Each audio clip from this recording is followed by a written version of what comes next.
علماء جو دین اور شریعت کی تعلیم حاصل کرتے ہیں، وہ علماء جو اللہ اس کے رسول کی باتوں کو سمجھتے ہیں، جو دین کی تعلیم حاصل کر کے اپنی زندگی کے سنہرے لمحات کو مدارس اور مکاتب اور جامعات کی چہار دیواری میں گزار کر دین اور شریعت کی تعلیم حاصل کرتے ہیں۔ اللہ رب العالمین نے کہا کہ اگر حقیقت میں اللہ سے ڈرنے والے بندے اس روئے زمین پر ہیں تو علماء سے محبت کرنا، علماء کی قدر کرنا، علماء سے لگاؤ رکھنا، علماء کو سماج اور معاشرے میں اسٹیٹس دینا، یہ ہم سب کی اولین ذمہ داری ہے۔ آپ کو حیرانی ہوگی کہ ہم اور آپ جس سماج میں رہتے ہیں یہ وہ سماج ہے جو ABCD پڑھانے والے کو 3,000 سے 5,000 ٹیوشن فیس دیتا ہے، لیکن دین سمجھانے والے کو 2 روپے کے لیے بھی اپنے ذہن اور دماغ کو تیار نہیں کر پاتا۔ حالانکہ رب العالمین کے کلام نے یہ بات واضح کر دیا کہ اس روئے زمین پر رب کائنات کے نزدیک اگر سب سے معظم ترین کوئی مخلوق ہے تو وہ انسانوں میں علماء کا طبقہ ہے۔ اللہ کے نبی صلی اللہ علیہ وسلم بیان فرماتے ہیں، العلماء ورثۃ الانبیاء، پیارے رسول کے جانے کے بعد قیامت کی صبح تک اب نبی پیدا ہونے والے نہیں ہیں، رسول آنے والے نہیں ہیں، لیکن نبی محترم نے علماء کو رسول کا وارث قرار دے کر کے قیامت کی صبح تک کے انسانوں کو یہ پیغام دے دیا کہ اپنے علماء سے جڑ کر کے رہو، اپنے علماء کی قدر کرو۔ کیوں؟ کیونکہ علماء انبیاء کے وارث ہیں۔ یہود و نصارہ اس دنیا میں ذلیل اور خوار ہوئے کیونکہ انہوں نے انبیاء کو قتل کیا، رسولوں کو جھٹلایا، انبیاء کی تکذیب کی، رسولوں کی باتوں کا مذاق اڑایا۔ آج اگر مسلمان ذلیل اور خوار ہیں، اس میں کہیں نہ کہیں بڑی وجہ یہ ہے کہ علماء سے یہ دور ہیں، دین سے یہ دور ہیں، علماء کا مذاق اڑاتے ہیں، دین کا مذاق اڑاتے ہیں، شریعت کا مذاق اڑاتے ہیں، علماء کی قدر نہیں کرتے، ان کی عزت نہیں کرتے، ان کو تکریم نہیں دیتے۔ حالانکہ قرآن کہتا ہے کہ اگر صحیح معنوں میں اس لیے زمین پر اللہ کا سب سے قریبی کوئی بندہ ہے تو علماء ہیں۔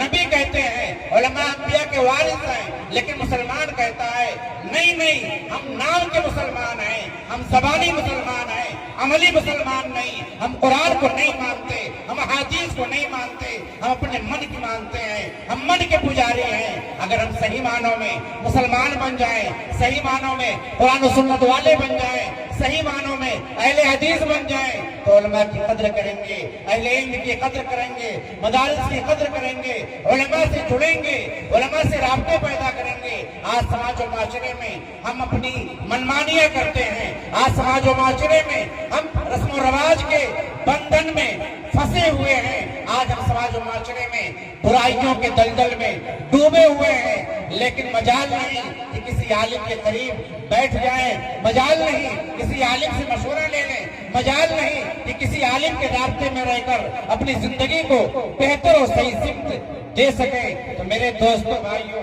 اسلامی ماں اور بہنوں، میری اس مختصر سی تقریر کا خلاصہ اور گزارش یہ ہے کہ علماء کی قدر کریں، اہل علم کی تعداد کو بڑھائیں۔ مسلمان تعلیم میں بہت پیچھے ہیں، حالانکہ رب کائنات نے مسلمانوں کو کہا تھا اقرأ باسم ربک الذی خلق، اپنے رب کے نام سے پڑھو جس نے آپ کو پیدا کیا۔ لیکن آج مسلمان تعلیم میں بہت پیچھے ہیں، تعلیم میں بہت کمزور ہیں۔ اور یہ بھی جان لیں، آج جتنے لوگ بھی مدارس کو چھوڑ کر اسکولوں اور کالجوں میں جا رہے ہیں، ان کی حالت یہ ہے، ان کی ریشیو کا معاملہ یہ ہے کہ وہ ہائر ایجوکیشن تک پہنچ ہی نہیں پاتے۔ یہ علماء طبقہ ہے جو ماشاءاللہ کسی نہ کسی مدرسے میں پڑھ کر کے ہائر ایجوکیشن تک پہنچ جاتا ہے، وہ ہائی اسکول کرتا ہے، وہ گریجویشن کرتا ہے، وہ انٹر پاس کرتا ہے، لیکن اور لوگ تعلیم میں بہت پیچھے ہیں۔ سچر کمیٹی کی رپورٹ کہتی ہے کہ مسلمان گریجویشن میں صرف 3% پہنچتے ہیں۔ کتنے؟ صرف 3%۔ ہمارا بچہ بچپن میں پڑھتا ضرور ہے، 67% ہمارا تعلیمی ریشیو ہے، لیکن ہائر ایجوکیشن تک پہنچتے ہم صرف 3% بچتے ہیں۔